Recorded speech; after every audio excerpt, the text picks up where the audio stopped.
नमो नमः। हम अष्टांग हृदय सूत्र स्थान का 12th चैप्टर दोष भेदिय अध्याय ये देख रहे थे, तो आज वो आगे कंटिन्यू करेंगे। स्टार्ट करने से पहले ये सूत्र का पठन हम करेंगे। ब्रह्मणो हि समारब्धम् आत्र्यादिषु पूजिताम् अस्मदाचार्य पर्यन्तां वन्दे गुरु परम्पराम् आयुर्वेदरतं वन्दे माधवाख्यं महागुरुम् आयुर्वेदमृतं सर्वं शिष्येभ्यो प्रदत्तवान् दृष्टाज्ञानि दृष्टकर्मा कृतकर्मा तथैव च अध्यापको विशक्श्रेष्ठो महान् संशोधकस्तथा गुणै एते च मुदितैः हि यत्कार्यं प्रतनोति सः समुद्यर्थं हि कार्यस्य वयं नु प्रयतामहे। तो सभी गुरुजनों को प्रणाम करके आज का सेशन हम आगे बढ़ाएंगे।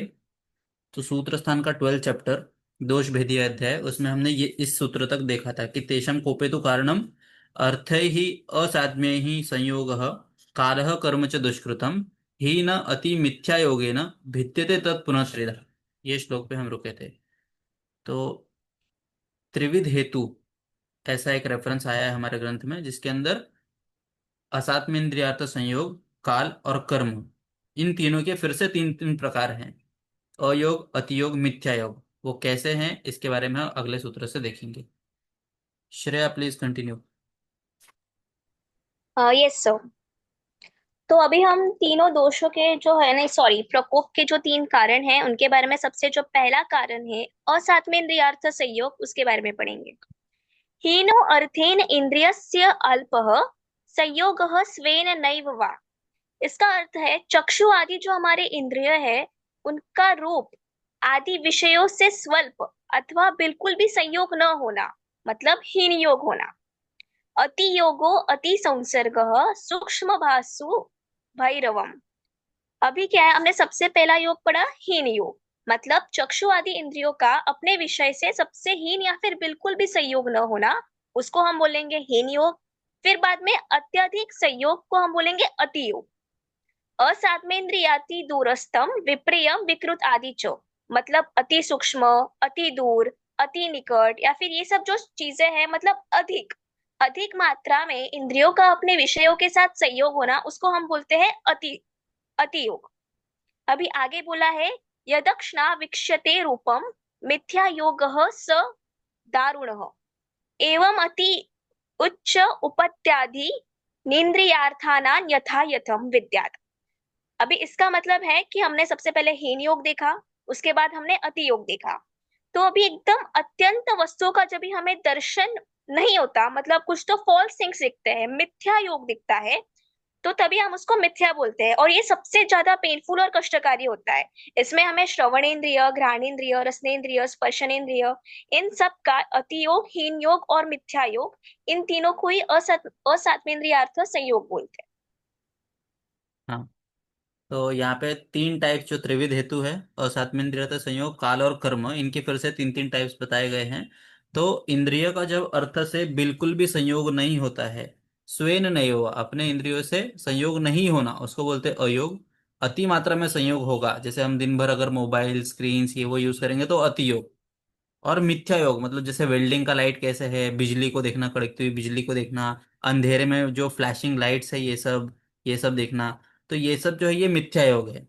दूसरा एग्जांपल क्या दिया है, अत्यासन्न अति दूरस्थम। अत्यासन्न मतलब एकदम पास से, कोई कोई लोगों की आदत होती है कि ट्रेन में बुक पढ़ते हैं और ऐसे एकदम पास में लेके पढ़ते हैं, या मोबाइल चलाते हैं तो एकदम पास में कि आजू बाजू वाले लोग नहीं देख पाए। तो ये अत्यासन्न अति दूरस्थम, या तो बहुत दूर की चीजों को दूर तक देखना, टीवी बहुत दूर है और फिर भी देखते रहना। तो ये सब अति दूरस्थम विप्रियम, जो आंखों के लिए प्रियकर नहीं है, जैसे वेल्डिंग का लाइट, फ्लैशिंग लाइट्स, ये सब जो है, रात को ड्राइविंग करते हैं तो सामने से दूसरी गाड़ी आती है, उसके लाइट्स, जो ड्राइवर्स होते हैं उसमें ये सब देखने को मिल सकता है। विप्रियम विकृत आदि चाहिए, ये सब विकृत है। यद अक्षना वीक्षते रूपम मिथ्या योग से दारुणा, तो ये सब मिथ्या योग है। और ये सबसे दारुण मतलब सबसे कष्टकारी, सबसे कठिन है मिथ्या योग ठीक करना। अयोग ठीक है, समझ जाता है, उसका संयोग ही नहीं है। अतियोग मतलब ज्यादा यूज कर रहा है तो कम करो। लेकिन जब मिथ्या योग होता है तो उसको ट्रीट करना, उससे जो बीमारी होके आता है तो उसको ट्रीट करना दारुण रहता है। एवं इसी प्रकार से जैसे इन्होंने फॉर एग्जाम्पल एक एक्सप्लेन कर दिया चक्षुर इंद्रिय का, तो एवं इति उच्च पुति आदि इंद्रियार्थन यथायथम, तो इसी प्रकार से जो बचे हुए इंद्रिय है, चार इंद्रिय, ज्ञानेंद्रिय, उसके भी आप अयोग, अतियोग, मिथ्या योग के बारे में समझ लो। ऐसा उन्होंने निर्देश कर दिया है। तो अर्थेन मतलब शब्दादि नाम, स्वेन इंद्रियस्य, श्रोत्रादे, तो एक एक इंद्रिय उसके अर्थ। अल्पो यह संयोग स हीन योग, उनका अल्प संयोग, कम मात्रा में, अगर आंखों से देखना है, लेकिन मैं जैसा गांधारी जैसा उसने आंखों पे बंद पट्टी बांध लिया था और कुछ देखा ही नहीं, तो वो अयोग है। नैव इति, यह बिल्कुल भी संयोग नहीं होना। अथवा सर्व सर्विकया तेन अर्थेन न संयोग सो अपि हीन योग, तो उसको हीन योग बोलते हैं। तस्यैव इंद्रियस्य स्वेन अर्थेन यो अति संसर्ग अति सेवा लक्षणम, तो उसका अति संसर्ग बहुत ज्यादा यूज किया तो अति सेवा लक्षण। स तस्य स्वेन अर्थेन अति योग, उसको अति योग बोलते हैं। तथा सूक्ष्म एकदम माइन्यूट चीजों को देखना, छोटी छोटी चीजें जो वॉच रिपेयर करते हैं या कंप्यूटर के पार्ट्स रिपेयर करते हैं, तो उनको देखा होगा तुमने कि आंखों के ऊपर माइक्रोस्कोप पहनते हैं, तो इतने माइन्यूट चीजों को वो बहुत देर तक देखते हैं, तो ये हो गया सूक्ष्म।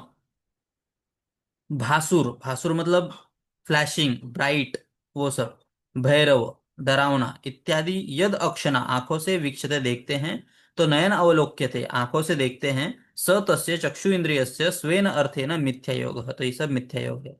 एवं अनया दिशा सूक्ष्म भासुर भैरवम, और फिर से एक बोलते हैं कि सूक्ष्म है, भासुर है, भैरव है, तथा अत्यासन्न अति दूरस्थम, इसके साथ में जो एकदम पास से देखते हैं, या अति दूरस्थम बहुत दूर की चीजों को कंटिन्यूअसली देखते हैं। विप्रियम विकृत आदि च अक्षिणा रूपम मुक्षते स दारुण मिथ्या योग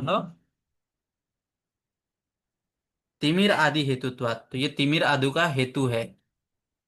तिमिर एक आंखों का व्याधि है, उन सब का हेतु ये सब रीजंस हो सकते हैं। एवं अनया चक्षुः इति इत्या अन्यान अपि इंद्रियार्थान यथा स्वम इंद्रियम अति उच्च पुत्यादि नाम मिथ्या योग रूपान विद्यात, तो इसी प्रकार से ये हमने जैसे चक्षु इंद्रिय का एग्जाम्पल के लिए बता दिया है, उसी तरह से जैसे घ्राण का है तो पूती आदि गंध, पूती मतलब एकदम फाउल स्मेल, तो इस तरह से जो गंध है, या घ्राणेन्द्रिय का अयोग, कुछ टाइप का स्मेल ही नहीं लेना, या फिर बहुत स्मेली चीजें देर तक लेना, या फिर पुती मतलब जो गंदा स्मेल है वो सब लेना, तो ये सब उसके हिसाब से, हर एक इंद्रिय के हिसाब से हमें समझना है। यथा अति उच्च परुष इष्ट विनाश भीषण इष्ट शब्द श्रोत्रेंद्रिय गृह्यते, तो वैसे ही कान के लिए बोला है, फिर श्रोत्रेंद्रिय के लिए अति उच्च, उच्च स्वर, हेडफोन दिन भर लगा के रखना। परुष, रुक्ष ड्राई, मतलब आंखों को जो सहन नहीं होता है, कर्कश आवाज, वो परुष। इष्ट विनाश, जो सही है वो नहीं सुनना, जैसे अभी आजकल के जो सॉन्ग्स हैं उनमें बास वगैरह ज्यादा रहता है, तो डीजे वगैरह जो ये सब रहता है वो सब। विनाश, भीष्ट अनिष्ट, और जो भीषण भी है और जो अनिष्ट भी है, जो सही नहीं है, ऐसे शब्द श्रोतेंद्रिय के लिए गलत है। तदा श्रोत्रस्य इंद्रिय स्वेन अर्थेन शब्दाख्येन मिथ्या योग है, ये सब उसी लिए मिथ्या योग है। यदा पुति विष्ठा, तो ऐसे ही घ्राणेन्द्रिय के लिए है। और इसी प्रकार से स्नान अनुलेपन आदि शीत उष्ण च स्पर्शनेन्द्रिय, तो गर्म पानी से नहाना और ठंडे पानी से नहाना या फिर मिक्स पानी से नहाना, ये सब जो है स्पर्श के लिए स्पर्शनेन्द्रिय से ग्रहण करते हैं। तथा स्पर्शनेन्द्रिय स्वेन रथिना स्पर्शाख्यन मिथ्या योग है, जो इसलिए मिथ्या योग है। तथा रसनेन्द्रियण यो रसे अपरिपाट्य युज्यन्ते, तथा अपथ्य द्रव्य निविष्टो अपि यो रसो रसनेन्द्रियं गृह्यन्ते स तस्य रसनेन्द्रिय स्वेन रसाख्येन अर्थेन मिथ्या योगः, तो उसमें भी हम लोग आजकल जो अलग अलग कॉम्बिनेशंस खाने, जो नई नई चीजें हम टेस्ट करते हैं, तो वो मिथ्या योग एक तरह प्रकार से हो सकता है। तो अगले श्लोक पे जाएंगे। हम्म। Yes sir. कालस्तु शीतोष्ण वर्षा भेदात त्रिदा मतः। तो यहाँ पे काल के तीन प्रकार बोले हैं, शीत, उष्ण और वर्षा। स हीनो, हीन शीत आदि, शीत आदिर अति योगो अति लक्षणः। मिथ्योगस्तु निर्दिष्टो स्वलक्षणः। तो इसका मतलब है जो ग्रीष्म आदि ऋतु है, गर्मी सर्दी या फिर जब बारिश होती है, इन सब ऋतुओं में अपने स्वाभाविक लक्षणों से हीन लक्षण, मतलब या तो गर्मी में सब गर्मी नहीं लगेगी बट गर्मी में ठंडी का फीलिंग आएगा, तो उसको हम हीन योग या फिर अयोग बोल सकते हैं। और जो ऋतुओं का स्वाभाविक लक्षण होता है उस काल में, मतलब गर्मी के दौरान गर्मी ही लगना, उष्ण ऋतु में उष्ण ही लगना, वर्षा के टाइम पे बराबर वर्षा ही होना, इसको हम, या फिर अधिक होना, मतलब अभी गर्मी है तो गर्मी भी अभी हमने देखा है कि global warming and all conditions की वजह से गर्मी बहुत बढ़ गई है, तो नॉर्मल से अधिक होना हम उसको अति योग बोल सकते हैं इन रिलेशन टू काल। और अभी उस काल में जो स्वाभाविक लक्षणों से विपरीत लक्षण होगा, मतलब शीतकाल है लेकिन हमको शीतलता नहीं महसूस हो रही है, हमें गर्मी ज्यादा महसूस हो रही है, और ग्रीष्म आदि ऋतुओं में जितना गर्मी होता चाहिए वहां पे ठंडा महसूस हो रहा है, तो उसको हम मिथ्या योग बोलेंगे। तो ऐसे काल के तीन योग है, हीन योग, मिथ्या योग और अति योग। तो जैसे हमने पिछला देखा, अयोग अतियोग मिथ्या योग, वैसे भी यहाँ पे जिस सीजन में जितना गर्मी होना चाहिए, फॉर एग्जांपल गर्मी का सीजन ले, गर्मी नहीं है उतनी तो वो अयोग, बहुत ही गर्मी पड़ने लग गई तो अतियोग, और गर्मी के सीजन में बारिश ठंडी ये सब लगने लग गया तो ये मिथ्या योग है। ठीक है, तो इसमें भी टीका में कुछ है तो देख लेते हैं एक बार। काल पुनः शीत उष्ण वर्षा भेदेन त्रिधा। हाँ ये देखो, काल के मेजर टाइप्स देखे जाए तो वो तीन है, शीत उष्ण वर्षा, मतलब ठंडी का सीजन, गर्मी का सीजन और वर्षा का सीजन। तो त्रिधा त्रिप्रकारो मतो मुनीनाम, तत्र हेमंत शिशिर लक्षणम शीतः। तो हेमंत और शिशिर ये दो ऋतु जो है वो शीत में आते हैं, उष्ण के अंदर वसंत और ग्रीष्म आते हैं, और प्रावरुट और शरद ये सब वर्षा में आते हैं। सच कालो हीन शीतादि हीन योग लक्षण। हाँ, तो इसमें हीन शीतादि अगर रहेंगे तो उस ऋतु में हीन योग बोलेंगे उसको। अगर उस सीजन में अति योग हुआ तो उसको अति मात्रा योग लक्षण बोलेंगे, और विपरीत अपोजिट हुआ शीत उष्ण वर्षाख्यम लक्षणम यस्त काले से सविपरीत स्वलक्षणो मिथ्या योग गुण गुणिनो अभेदात् अभेदोपचारात् काल एवं उच्यते। तत्र यथा हेमंत शीतस्य अल्पत्वम हीन योगः। हेमंत ऋतु में अगर शीत अल्प मात्रा में रहेगा तो हीन योग बोलेंगे। तस्मिन एव हेमंते अति शैत्यम अति योगः। और अगर हेमंत ऋतु में अति शीतता, बहुत ही ठंडी लगने लग गई, तो वह अति योग हो जाएगा। तस्मिन एव हेमंत औष्ण मिथ्या योगः। लेकिन अगर हेमंत ऋतु में गर्मी लगने लग गई तो ये मिथ्या योग हो गया, जो आजकल देखने को मिल रहा है। उपलक्षणं च इदम् एवं शरद वसन्तयोः अपि यन्मन्द वर्षा उष्णत्वं स्वलक्षणं तद्यथा हीनतरं स्यात् सोऽपि हीनयोगः एवं अतियोगः योगो अपि योज्य। तो वैसे ही बाकी सीजन के लिए भी बोला है। नेक्स्ट। अभी हमने इंद्रियों का पढ़ लिया और फिर अभी काल का हो गया। तो काल के हीन, मिथ्या और अति योग को हम परिणाम बोलते हैं। तो वैसे ही कर्म के हीन, मिथ्या और अति योग को हम प्रज्ञापराध बोलते हैं। तो ये जो है ना, बहुत बार वाइवा में भी पूछ लेते हैं और एग्जाम में भी नॉर्मल, ऐसे for general knowledge is good thing. तो कर्म के जो हीन योग, अति योग और मिथ्या योग को हम प्रज्ञापराध बोलेंगे। तो यहाँ पे क्या बोला है, काय वाक चित्त भेदेन कर्मा कर्मा कर्मा अपि विभजे त्रिधा। तो काय कर्म, वाक कर्म और चित्त कर्म, इन भेदों से कर्म के तीन प्रकार होते हैं। काय आदि कर्मणो हीना प्रवृत्तिरहीन सज्ञ कहो। तो शरीर, वाणी और मन, इनके द्वारा अल्प प्रवृत्ति या फिर सर्वथा अप्रवृत्ति, मतलब हीन योग या अयोग से हम उसकी अति प्रवृत्ति या फिर अति योग बोल सकते हैं।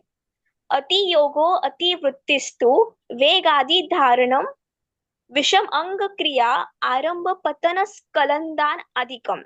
तो इसमें अति योग में क्या बोला है, अति योग में मल मूत्र वेगों का धारण करना या फिर शरीर के अंगों का जो है विषम योग करना, अधिक विषम चेष्टा करना, गिरना, गलती से फिसल जाना, ये शारीरिक क्रम मिथ्या कर्म है। अभी खाते समय जो बोला है उन्होंने, भाषणम सामी भुक्तस्य राग द्वेष भय आदि च कर्म प्राणातिपात आदि दशदा यच्च निंदितम मिथ्या योग समस्तो असाविह वा मूत्र व अमूत्र वा कृतम। तो यहाँ पे मन के बारे में तो अभी हम क्या बोलेंगे कि शारीरिक कर्मों का मिथ्या योग हो गया। तो खाते समय अभी वाणी का मिथ्या योग क्या है, खाते समय हमें नहीं बातें करनी है। जो हमें टीचर जो सिखा रहा है क्लास में, तो वहां पे सिखाने वक्त ध्यान देना और बातें न करना, ये भी अगर हम तभी बातें करेंगे तो बातों का, वाणी का मिथ्या योग होगा। राग, द्वेष, भय और आदि ये सब मन का मिथ्या योग हो गया। तो यहाँ पे प्राणातिपत प्राणातिपात और दशविध पाप कर्म, तो हमने अष्टांग हृदय सूत्रस्थान जो सेकंड अध्याय है दिनचर्या में, आपने दशविध पाप कर्म के बारे में पढ़ा होगा। तो वो पाप कर्म प्लस शरीर, वाणी एवं मन के ये कर्मों को हम मिथ्या योग बोलेंगे या फिर मिथ्या कर्म योग बोलेंगे। यहाँ पे अभी जो कर्म है त्रिविध कर्म, तो कर्म किस लेवल पे होते हैं? एक तो कायिक कर्म, वाचिक कर्म, मानसिक कर्म। तो कायिक मतलब जो भी एक्टिविटीज हम करते हैं वो, वाचिक मतलब वाचा से झूठ बोलना, सच बोलना, ये सब, और मानस कर्म क्रोध शोक ये जो मानस भाव है वो सब। तो इन सब का इफेक्ट भी हमारे बॉडी पे, दोषों पे पड़ता है। तो उनके हिसाब से वो भी तीन टाइप्स में होते हैं, हीन मिथ्या अतियोग।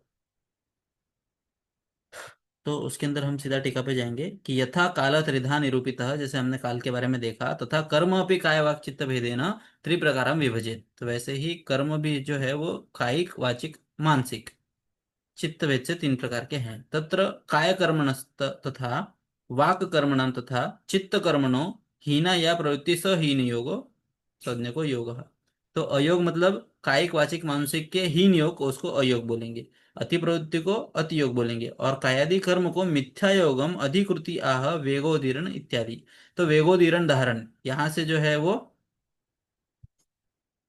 सब मिथ्या हो गई है इतना पूरा, कि वेगोदीरण धारण करना, या वेग हम कम मात्रा में करते तो अयोग हो जाएगा, अति मात्रा में करेंगे तो अतियोग हो जाएगा, लेकिन वेगों का उदीरण करना मतलब जबरदस्ती निकालना, और धारण करना आए हुए वेगों का धारण करना, ये मिथ्या योग है। विषम अंग क्रिया, जैसे भी हम बैठने से लेके कुछ भी हो, ये सब विषम अंग क्रिया में आ जाएगा। पतन स्खलन आदिकम, भाषणम साम्य भुक्तस्य, खाते खाते बोलना, राग द्वेष भयादिच, ये मानस मानस भाव, कर्म प्राणातिपादति दशधा यच्च निंद्यम, जो दशविध भाव हैं, वो जैसे श्रेय ने बताया कि दिनचर्या अध्याय में हमने देखा है वो, कि दशविध पाप कर्म हिंसा स्तेय अन्यथा कामम शून्यम परुषानृते संभिन्ना लापम व्यापद अविद्याम दृग विपर्यम पापम कर्मिति दशधा काय वाक मनसे त्यजेत। ये जो दशविध पाप कर्म है, इनको इनको भी मिथ्या योग में कहा गया है। नेक्स्ट श्लोक पे जाते हैं।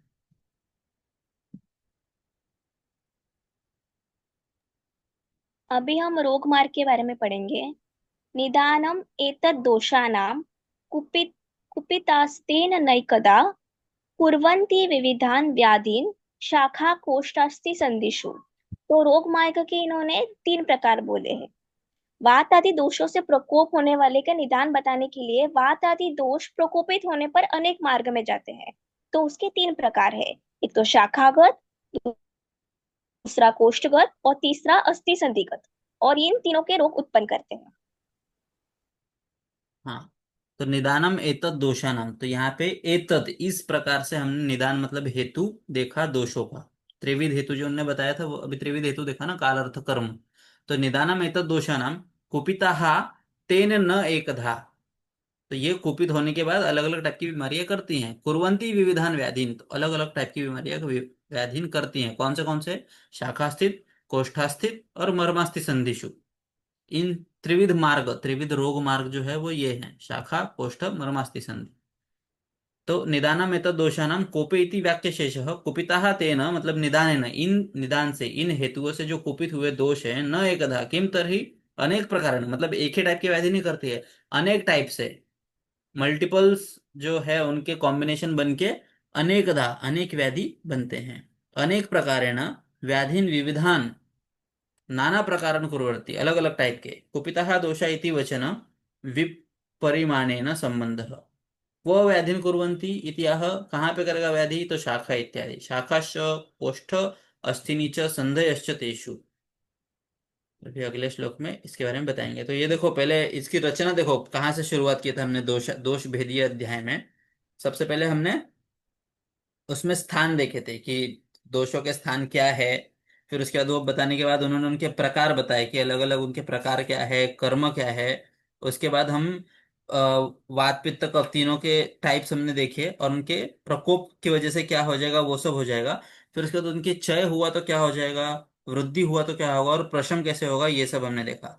फिर अभी ये सब कब होता है, नेचुरली भी हो सकता है सीजन के हिसाब से, तो फिर वो बताया उन्होंने। वो होने के बाद उन्होंने कि हेतु भी है, ये तो एक शारीरिक जो है मतलब नेचर, जो एनवायरनमेंट में हम रहते हैं उसका इफेक्ट तो हमारे दोषों पे पड़ता ही है, लेकिन जो हम खाते पीते हैं उसका भी स्वभाव, तो इसमें त्रिविध हेतु बताया है। अब त्रिविध हेतु की वजह से क्या हो जाएगा, जो दोष प्रकोप होंगे वो अलग अलग अलग टाइप की बीमारियां करेंगे। तो बीमारियां जब करेंगे तो उसके भी तीन स्थान हैं, त्रिविध मार्ग है जो बीमारियां करेंगे। तो ऐसे ये रचना है, कंटिन्यूअस चलते जा रहा है, जो इनके मन में आया कहीं से भी ऐसा नहीं है वो, एक टॉपिक से दूसरा टॉपिक का रिलेशन है। तो अभी हम अगले टॉपिक पे जाएंगे। शाखा की मुच्यते, श्रेया। तो अभी हम सबसे पहले बाह्य रोग मार्ग में शाखा के बारे में पढ़ेंगे।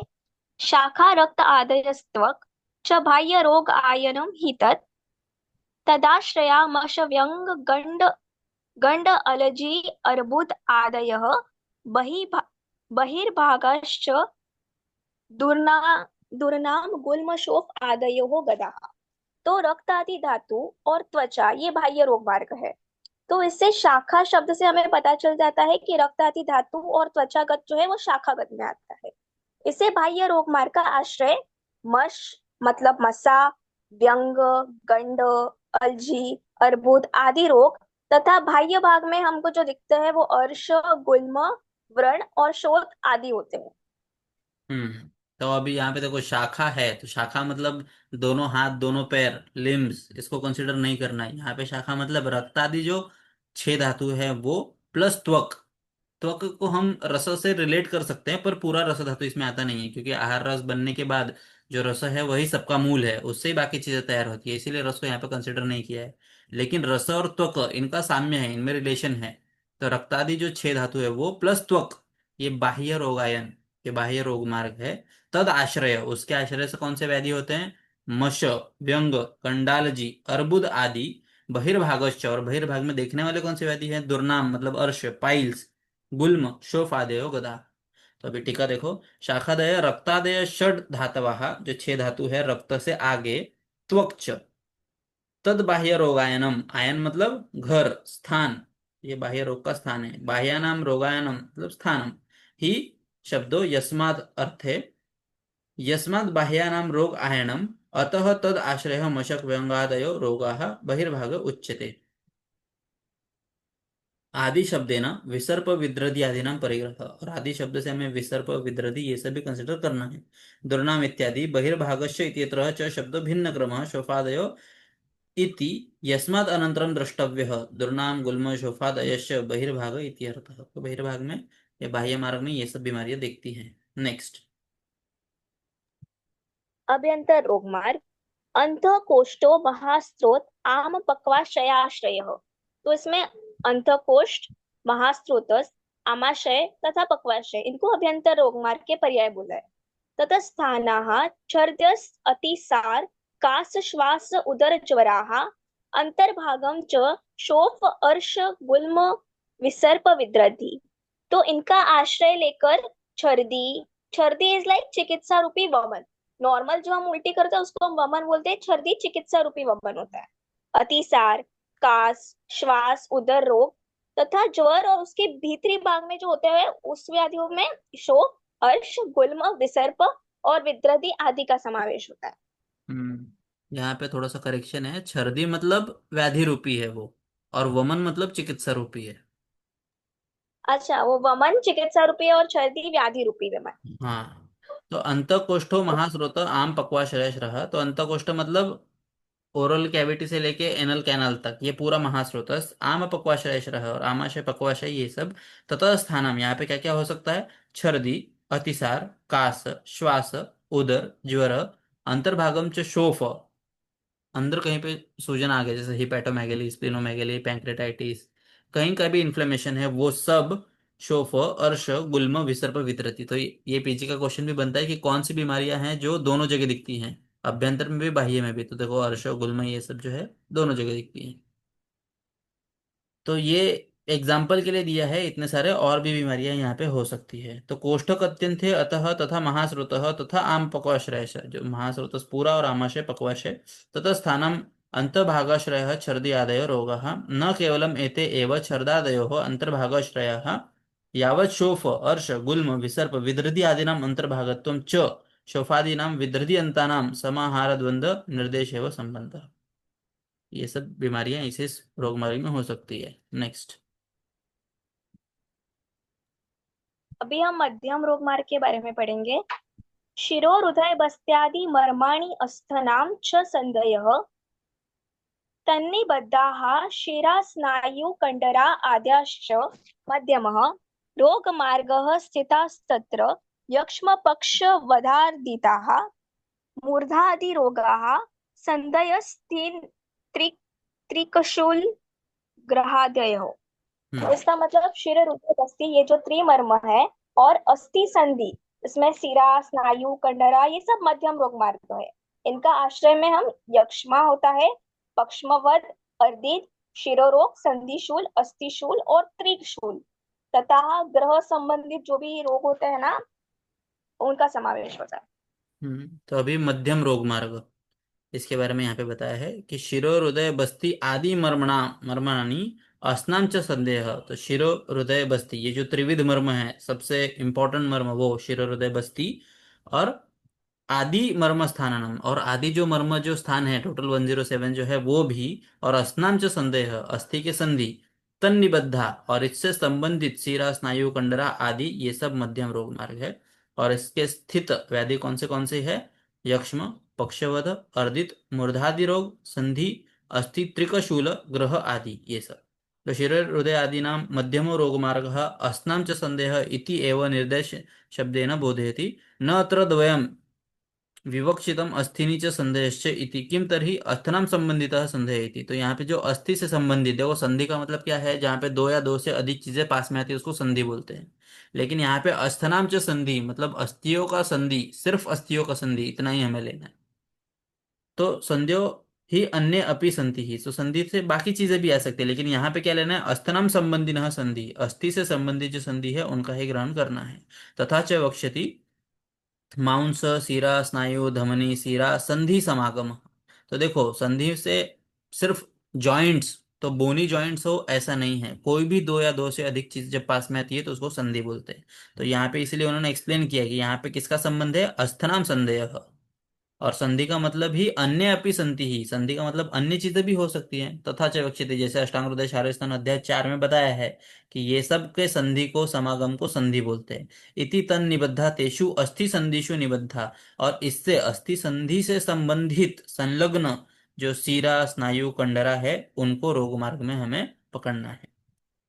येषां धमनी कोर्चकादीनां तेः च शब्दात् पूर्वोक्तस्य तत्र मध्यमे रोगमार्गे यक्ष्मादयोः।